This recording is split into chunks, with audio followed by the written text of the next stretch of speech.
వినియోగం మళ్ళా సరిగా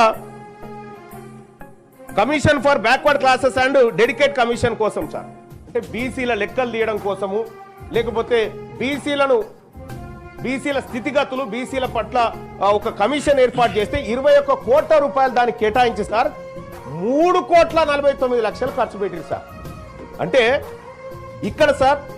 సోషల్ సెక్టార్కి వచ్చేసరికి 2,194 కోట్ల రూపాయలు ఖర్చు పెడతామని బడ్జెట్ లో చెప్పి కేవలం 112 కోట్ల రూపాయలు ఖర్చు పెట్టింది సార్ ఈ ప్రభుత్వం ఇక అలాగే sir constructions of Bhavan sir ఇక మాకు అనేకమైన భవనాలు కుర్మ భవనము గొల్ల భవనము మున్నూరుకా భవనము ఇట్లా ఎక్కడెక్కడి భవనాలన్నీ గతంలో ఆ ల్యాండ్ అలకేట్ చేసినారు సార్ ఆ మూసి పక్క పొంటి ఉండేటి అన్ని మాయ ఆ భవనాల కన్స్ట్రక్షన్ కోసం 100 కోట్లు కేటాయిస్తున్నామని బడ్జెట్ లో పెట్టింది సార్ ఒక్క రూపాయి ఎందుకు పెట్టలేదు సార్ ఎందుకు ఖర్చు చేయలేదు సార్ ఒక్క రూపాయి కూడా ఎందుకు ఖర్చు చేయలేదు సార్ ఈ ప్రభుత్వం సార్ ఇంకొకటి ఎస్టాబ్లిష్మెంట్స్ అండ్ శాలరీస్ సార్ 143 కోట్ల రూపాయలు దీనికోసం ఖర్చు చేస్తామని 43 కోట్లు సార్ ఇట్లా ఈ ఆర్థిక సంవత్సరంలో 11,405 కోట్ల రూపాయలు ఖర్చు చేస్తామని ఈ తెలంగాణ ప్రభుత్వం బీసీలకు హామీ ఇచ్చింది సార్ బడ్జెట్ లో